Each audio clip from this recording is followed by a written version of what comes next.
Hi guys and welcome to my channel. So today we're going to talk about fasting and my experience with it and how I would structure a 48-hour fast, a 72-hour fast, or even just a 36-hour fast. A lot of questions sort of in different groups that I'm in and just people asking me in general, and especially on the back of posts that I've put in, people from the US then people from the UK asking different questions. So especially with a little bit of confusion around the different salts and where can you buy them in the UK, etc. I just thought I'd give my take on it now before we go into the, I'm not going to say meat and potatoes, we're going to call it the salty details, because obviously there's no meat and potatoes on a fast, or specifically a snake diet fast.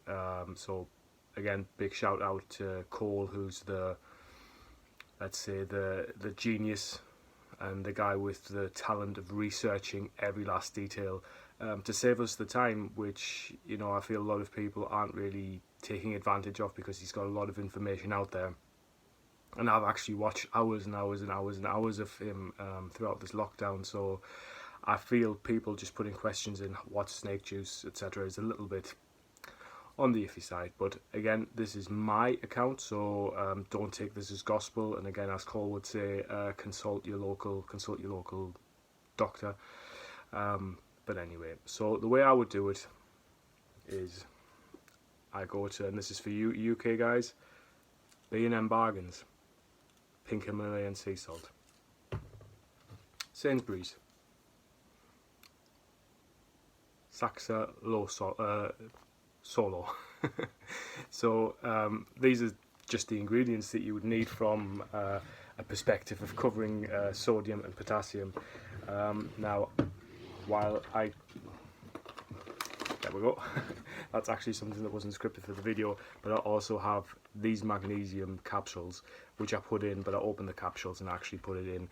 You can get this on Amazon, or anyway, just Google magnesium glycinate your supplements and it'll come up. In terms of water, Evian, as Cole recommends, you can also go with Aldi's Own. I think anything sort of but tap water is fine. You can also consume it if you want to be powerful in a Superman cup, but keep it pink, not to be too full of yourself. Now, an alternative, and I hope this will go down okay with people in the group, because I know Cole has his own product out there, which he specifically says, you know, he put out there because other people asked him for it. In the UK, where you can't get hold of it, I found a fantastic product called Fasting Salts by Nutri-Align. Sodium, potassium, magnesium, everything you need dosed, so you can, it's stupid easy, as Cole would say. Not a plug, I'm not affiliated with the company, it's just something I found, especially when travelling, because my normal job when we're not locked down involves a lot of travelling. So when I fast on travel, fasting salts make it stupid easy. Take it through any airport, no problem there. So, but now to the structure. So the way I do it is on a 48-hour fast, which I'm going to start one tomorrow morning. Today's Monday, bank holiday Monday in the UK. I'll wake up around 6 or 7. I'll have some bacon and eggs for breakfast, and as of then, when I've finished that portion, I'm fasting. So it starts at breakfast, which is for me the easiest time. As you've noticed, no carbs in there, very easy to do. Bacon and eggs, who doesn't like bacon and eggs? And from that point on, I just don't eat for 48 hours. I drink the snake juice, I keep it in my bottle of Evian, I mix the salts in, and that's it. In terms of proportion, I would strongly advise you just to watch Cole's videos. There's videos that are 7 minutes. It's not hard to take it in. Write it down and just experiment. For reference, I use, if I'm using the normal salts, I'll use a teaspoon and a half, so that's around about 7.5 grams.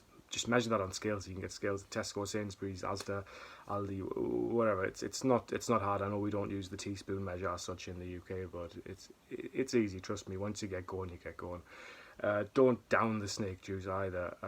That's something that a lot of people have said. You know, you don't down it, because it could mess up your stomach. Did with me at the beginning, and that's how I learned. I mix up 1.5 litres of that, and I'll have maybe about 1.5 litres of fresh water, just because I find I get dehydrated easily, and that's just my own experience. You may not need that. I train a lot, I walk a lot, I talk a lot, as you can see, so that's just the way I would do it. As the fast then progresses, the first night it's just easy because you've still got food on your stomach from the morning. You shouldn't really feel too hungry or too stressed or anything. You've had the snake juice, you feel, through the salts, you feel relaxed and should be able to sleep. Don't take that as a guarantee, however. Then the next day, again, you should wake up. I'm never hungry in the morning. Then, you know, feel hunger, feelings through the day, keep drinking the snake juice, sip on your normal water, and before you know it, second night rolls around and it's downhill from there, because what you do is once you've reached that night, I always find then it's everything, and then everything's good. I just watch the telly, I fall asleep, and as long, you know, as you can as long as you can then sort of wait until 8 o'clock in the morning, I tend to just go about my morning as normal. I wake up, I chill out, I go for a walk, maybe have another little pinch of salt, not much, and then I'll break my fast at 8 o'clock. I'm not going into how I break my fast because I don't think that's just a bit too much for this video, but that's essentially how I would do a snake juice fast in the UK, where I know a lot of people have said, well, which are the salts and how do you mix them and etc. That's how I do it. So hopefully this will help someone. Again, I'm a qualified nutritionist, I'm a PT, but I'm not an expert on fasting. I just took the advice from Cole, and if I was unsure, I watched more videos, and you'll find he does go into so much detail in his videos. And throughout the lockdown, I watched as much as 5 hours of him a day, to the point where I was starting to talk like him, and then my girlfriend had to rein me in a little bit. Yeah, so that's it really. So if you've got any questions, I mean, feel free to comment. But I feel I've covered off most of what you would need to just start and experiment yourself, which Cole encourages as well, because I just think you can't really comment or give advice on, or you know, be too curious about stuff you haven't tried in life. You just do, and then you find out it's not going to kill you, again, as Cole says. So just give it a good try, be sensible, and, you know, start small and then just broaden it out. Right, guys, I'm going to leave you with that. If you want to see any of my other videos, I of course appreciate a view, a like, a share, a subscribe. Other than that, have a fantastic bank holiday weekend. Take care. Bye, guys.